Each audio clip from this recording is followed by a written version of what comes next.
Peace be to you. This is Bishop Fulton J. Sheen talking.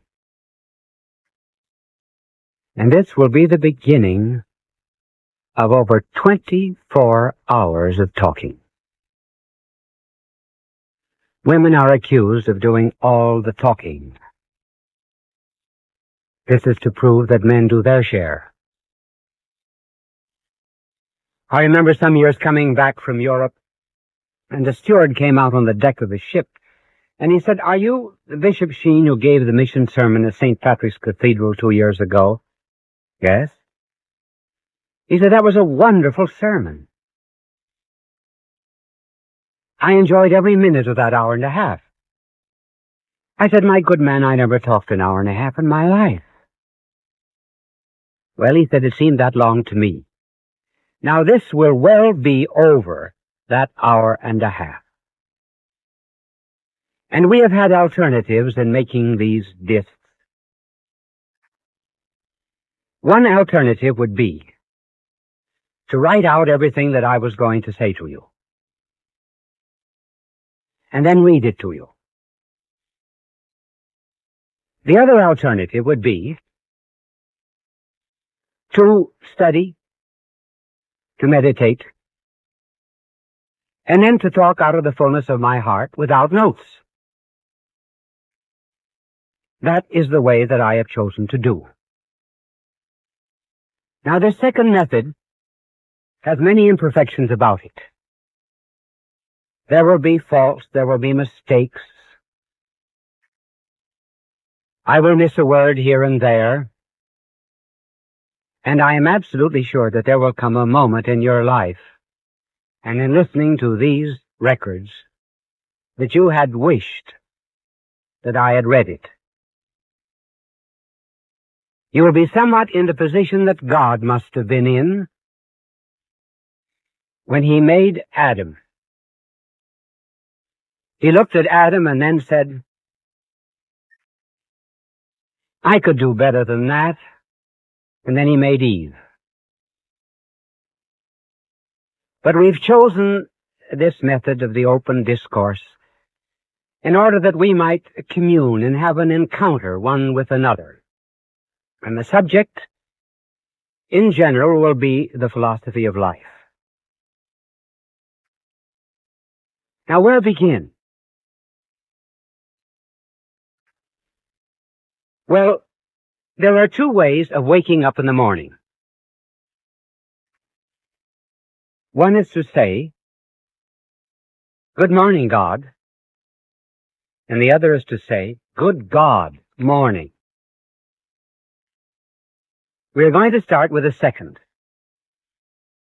We will start a long way back. And people who wake up that way have an anxiety about life. I suppose their life might be characterized in two ways. First of all, to them it seems rather absurd. And considerable literature is being produced today on the absurdity of life. I suppose one of the best expressions of that absurdity was a novel about a city on the other side of the river. And in this particular novel, there were two factories. One factory was on one side of the river, and the other factory on the other side. And the factory on one side of the river took great big stones and smashed and grounded them to powder. Then, when the stones were reduced to powder, they shipped the powder to the other side of the river, where there was another factory that turned them into great big boulders. Then the boulders were sent back to the first factory, and so the routine continued. This was to be a literary expression of the way people today regard life. One finds this absurdity often, too expressed in the writings of an existentialist, who pictured three people in hell. Each one wanted to talk about himself, his own aches, his own pains, and the others were not interested. They were concerned only with their own aches and pains. And finally, when the curtain goes down, the last line of the play is, "My neighbor is hell." Now, this is the way some people live. And along with this sense of absurdity, there is also a drift. Many minds are like Old Man River. They just keep floating along. No goal. Just a kind of an arrow without a target. Pilgrims without a shrine. Journeys at sea without any kind of a port. Now, what is the common conclusion of people who wake up and say this? Good God, morning. I think the common characteristic of them all is life has no meaning. It is without purpose, without goal, without destiny. I remember when I first went to Europe to study as a young priest. I was following courses during the summer at the Sorbonne in Paris, principally in order to learn French. And I dwelt in a boarding house that belonged to a certain woman whom we will call Madame Citron. I was there about a week. And she came to me and said something, but it was all French to me. You get so angry in Paris because the dogs and the horses understand French, and you don't. Well, there were 3 women school teachers that were living in the boarding house from Boston, and I asked them to act as an interpreter, and this was the story that came out. She said that after her marriage, her husband had left her. A daughter that was born to them became a moral wreck in the streets of Paris. And then she pulled out of her pocket a small vial of poison. She said, I do not believe in God. Sometimes the thought comes to me that there is a God, and then in case there be one, I curse him. So I've decided, simply because life has no meaning and is absurd, to do away with it. I intend to take this tonight. Can you do anything for me? Well, through the interpreter, I said, I can't if you're going to take that stuff. So I asked her to postpone her suicide for 9 days. I think it's the only case on record of a woman postponing a suicide for 9 days. Well, I never prayed before in my life as I prayed for that woman. And on the 9th day, the good Lord gave her great grace. Some years later, on the way to Lourdes, I stopped off at the city of Docks, where I enjoyed the hospitality of Monsieur, Madame, and Mademoiselle Citron. And I said to the village curé, are the Citrons good Catholics? Oh, he said, it's wonderful when people keep the faith all during their lives. He did not know the story.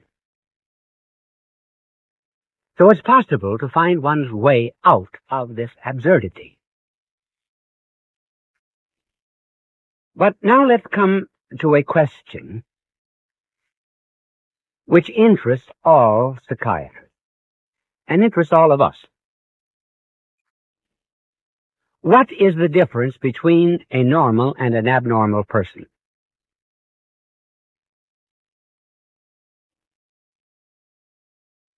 The difference is this. A normal person always works toward a goal or a purpose. The abnormal person looks for escape mechanisms, excuses, rationalizations, in order to avoid discovering the meaning and purpose of life. That is the difference. The normal person sets for himself a target. For example, in this life, a young man might want to be a doctor or a lawyer. But beyond that, there's something else. Suppose you ask, what do you want to do after you become a doctor? Well, I want to marry, and then raise children, and then be happy, and then make money, give money to my children, and then there comes the last, and then. The normal person knows what that and then is. The abnormal person, however, is locked up within the barrel of his own ego. He's like an egg. He's never been hatched. He refuses to submit himself to a certain amount of divine incubation in order to arrive at a different life. Now, what are some of the escapes of the abnormal person? Because that's the way he spends his time. If he wants to go, for example, from New York to Washington, he isn't concerned about Washington. He's concerned about giving excuses why he doesn't go to Washington. Now, just to mention a few of these escape mechanisms of the abnormal person. One, love of speed.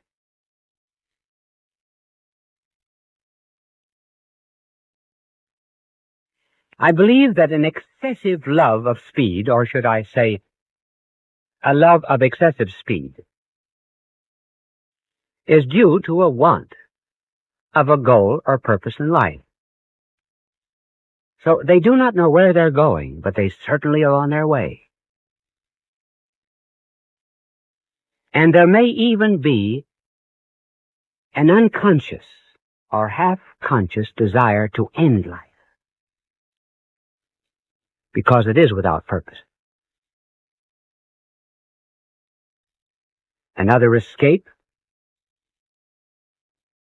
would be sex, throwing oneself into business in an abnormal kind of way, in order to have the intensity of an experience atone for a want of goal or purpose.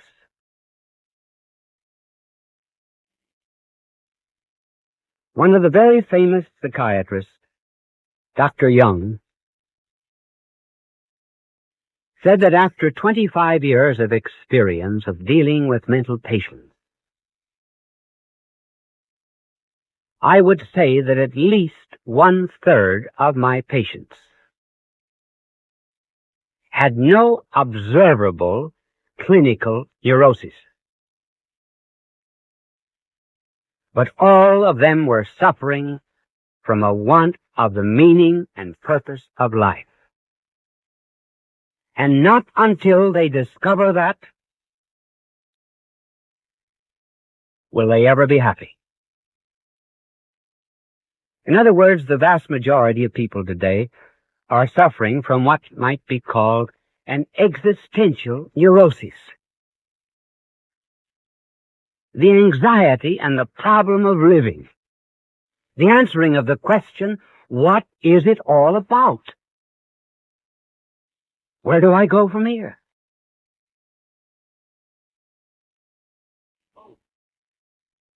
Now, how find it?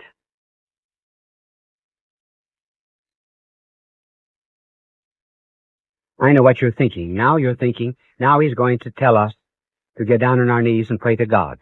No, I'm not. I may say that a little later on, but I'm not going to tell you that now. And why? Because people who have an existential neurosis are too far away from that for the moment. I'm offering two solutions. The first, go out and help your neighbor.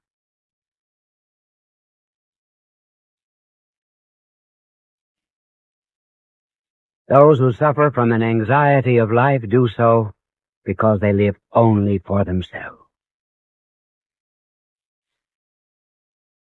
Their mind, their heart, each has been dammed up.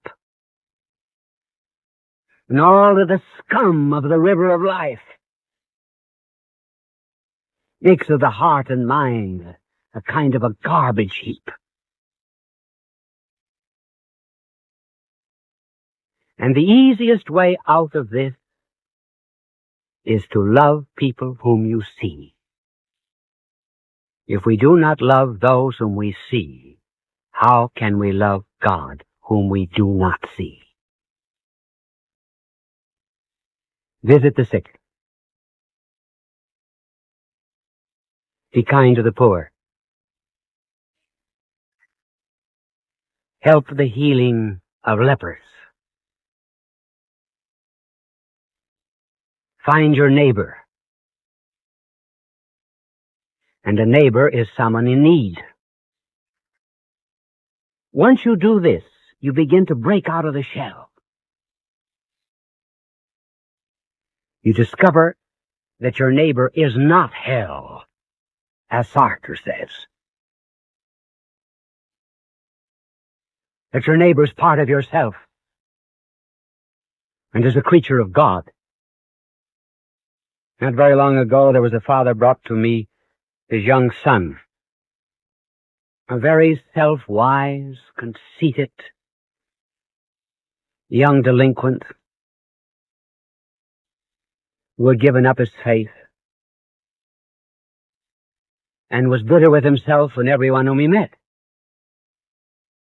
The next day, the boy ran away from home. He was away from home for a year. The boy came back as bad as ever, and the father brought him to me and said, "What shall I do with him?" I said, "Send him to school, but not in the United States." So I recommended another school. Now, do not write and ask me what that school was. I recommended a certain school to him, and about a year later, the boy came back to see me. He said, "Would you be willing to give me moral support for an enterprise that I have undertaken in Mexico?" He said, "There's a group of boys in the college where I am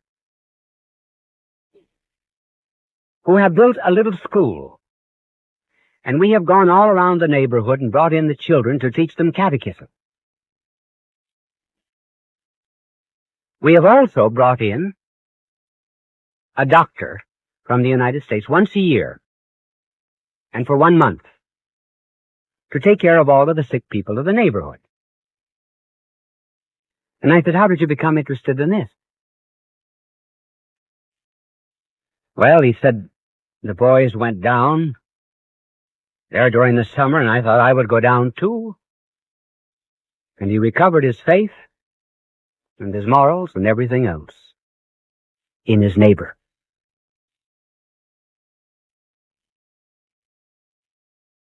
It is the poor, the indigent, the needy, the sick, the fellow creatures of God, who give to us great strength. Some years ago, there was an Indian who went into Tibet. He went in to do a little evangelizing of that non-Christian country,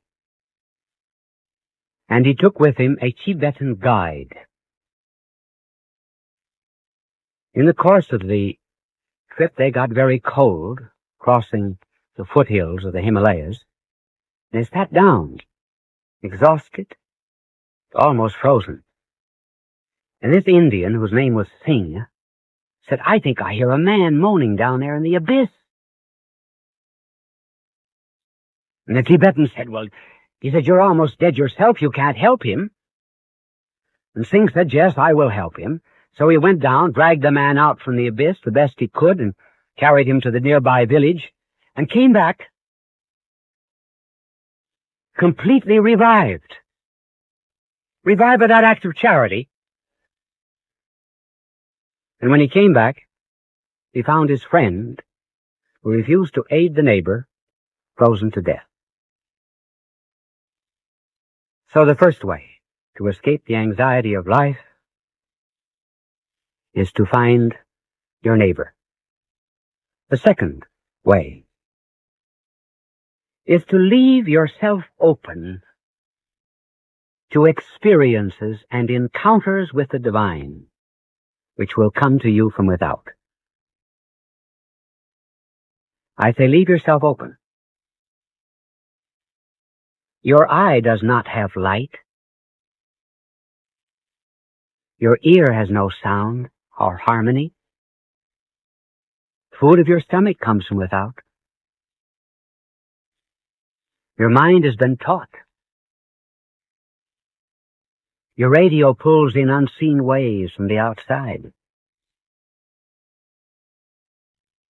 And therefore allow this hole in your head, this hole in your heart, to receive certain impulses that come from without, that will perfect you.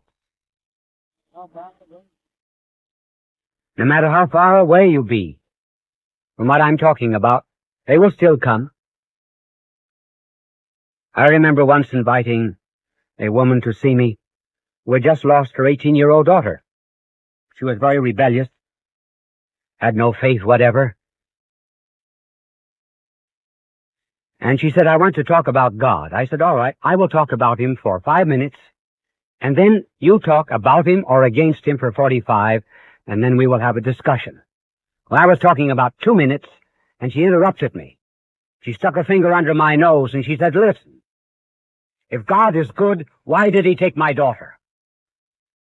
I said, in order that you might be here, learning something about the purpose and meaning of life. And that is what she learned.